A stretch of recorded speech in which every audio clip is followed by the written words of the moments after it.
मैं डॉक्टर वीरेंद्र प्रसाद, प्राचार्य scope training and private consulting limited, Billari Chak, Patna से बोल रहा हूँ।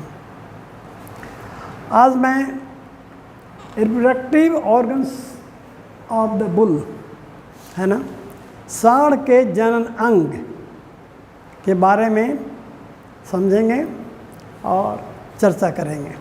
देखिए, सांड के जनन अंग को 3 भाग में बांटा गया है।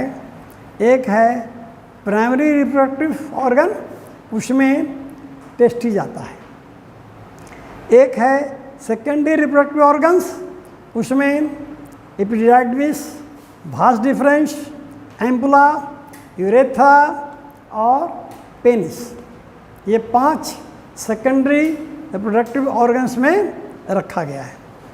और तीसरा असेसरी ग्लैंड्स।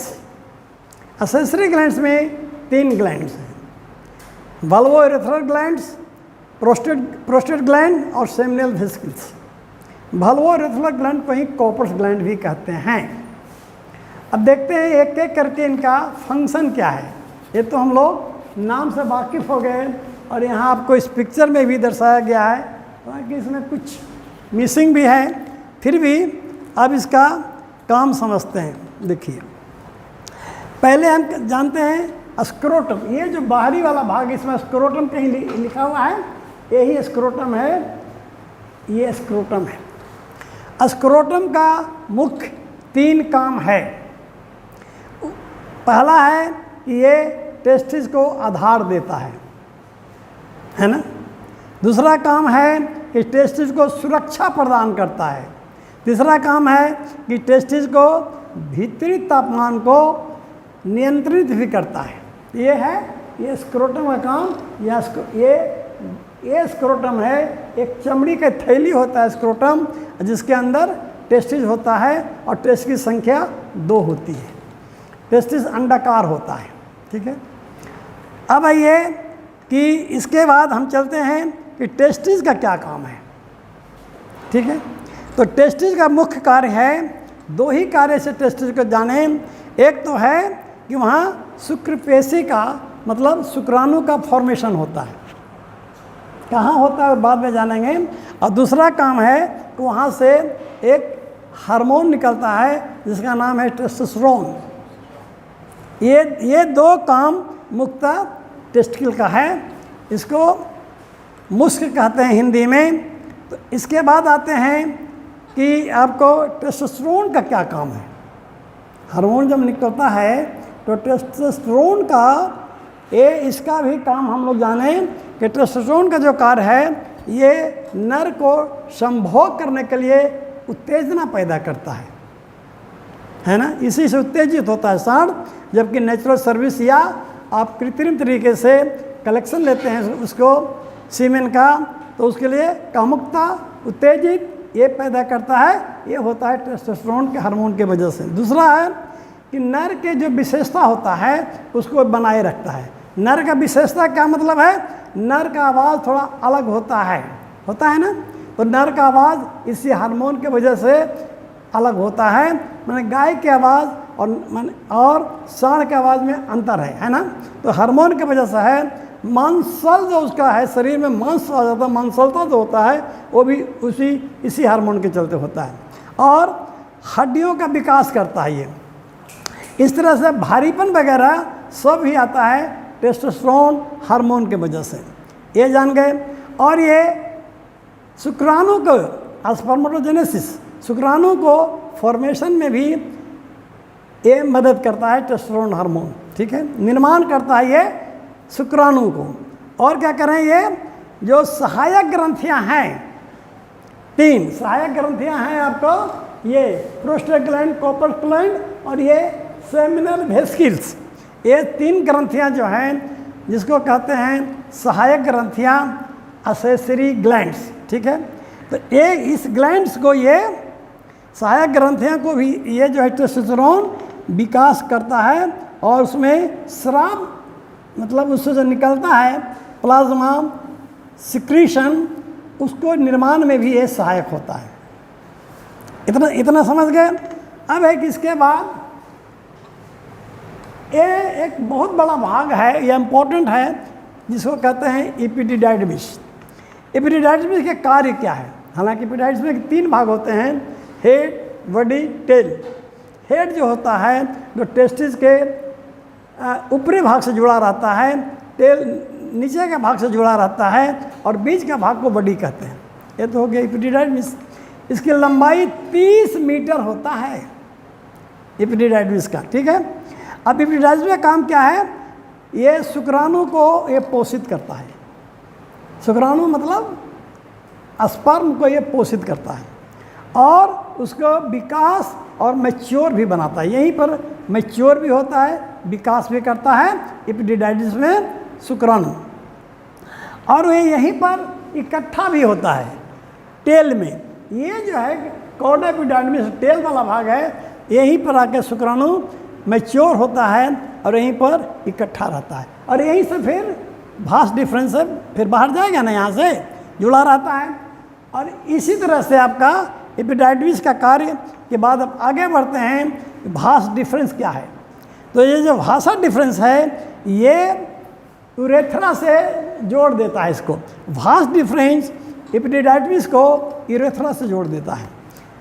ये नलिका शुक्रपेशी प्रवाहिका को माने एपिडिडाइडमिस को यूरेथ्रा से जोड़ती है, और जब वीर्य बाहर आता है सांड से, ये नेचुरल मीटिंग करते हैं तो भी और कलेक्शन करते हैं तो भी, तो उस समय ये शुक्रपेशी को प्रवाह में मदद करता है ये, ठीक है।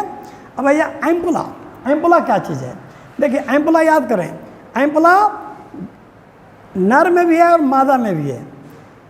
जो मादा में जो एम्पुला है वहीं पर फर्टिलाइजेशन होता है, वहीं पर शुक्राणु और ओवा का मिलन होता है।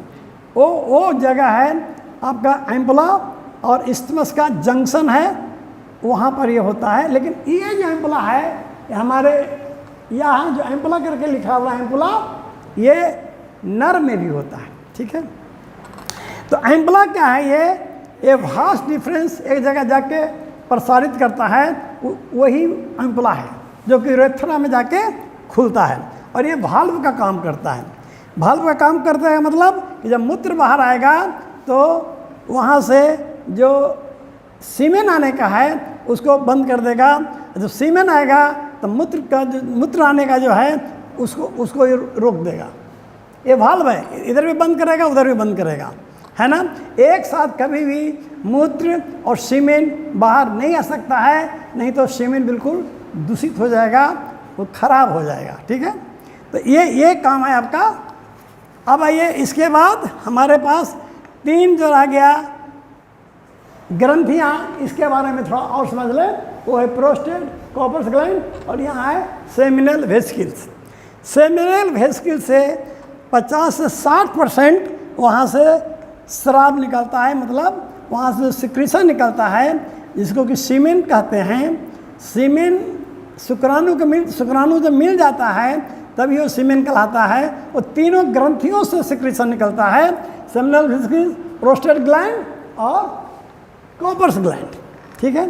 लेकिन सबसे ज़्यादा निकलता है सेमिनल वेसिकल से। इसी से उसको शुक्राणु को पोषक तत्व पोषण के लिए मिलता है, और इसी से वो शुक्राणु एक्टिव रहता है, मैच्योर होता है, जिंदा रहता है। वो ये काम जो ग्लैंड से जो सिक्रीशन निकलता है, जो सहायक ग्रंथियाँ हैं 3, उसी से वो शुक्राणु का जीवित रखता है। ये भी बता दें कि एपिडाइडमिस में शुक्राणु मैच्योर भी यहीं होता है और यहीं से डिजेनरेशन भी हो जाता है। मैच्योर होने में लगभग 60 डेज लगता है, कितना? 60 दिन। तो यहीं पर ये मैच्योर आया, मैच्योर हुआ, मैच्योरेशन के बाद ये इसका डिजेनरेशन भी हो जाता है। ये सभी तीनों काम एपिडिडाइडमिस होता है। और स्टोरेज कहाँ होता है? एपिडाइडमिस के टेल में, कॉर्डा एपिडाइडमिस में, ठीक है। इस तरह से हम लोग reproductive organ of the bull के बारे में ये समझ गए कि अलग अलग जो यंग है उसका शॉर्ट में ही सही क्या काम है। अब विस्तार से इसको अन्य कामों को समझेंगे। अब थोड़ा और इसमें समझ लें कि ये शुक्राणु बनता कहाँ पर है। शुक्राणु बनता है सेमिनिफेरस ट्यूबुल में। सेमिनिफेरस ट्यूबुल की संख्या होती है 2000, ठीक है, और उससे 20,000 शुक्राणु प्रति सेकंड निर्मित होता है, निर्माण होता है। कितना?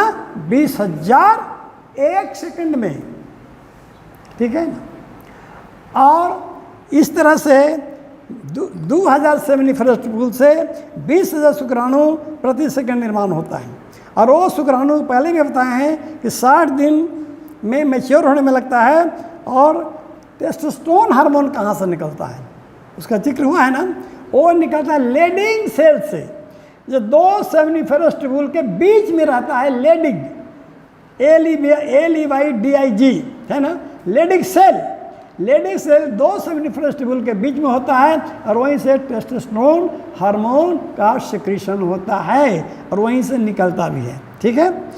अब है कि इस तरह से हम लोग टेस्टोस्टेरोन कहाँ बनता है, कहाँ से निकलता है, शुक्राणु कहाँ बनता है, कहाँ मैच्योर होता है, ये सारी जानकारी हो गई। और इसके बाद हम लोग अब ये रिप्रोडक्टिव ऑर्गन नर में ऐसा दो एक और समझ लें। देखिए ये है यूरिनरी ब्लड, यहाँ यूरिन जमा होता है। एम्बुला के बारे में अभी सुन लिए, सेमिनल वेसिकल्स हो गया, प्रोस्टेट कॉर्पस ग्लैंड। ये है रिएक्टर पेनिस मसल, ये जो इस टाइप का इसको कहते हैं सिग्मॉइड फ्लेक्चर।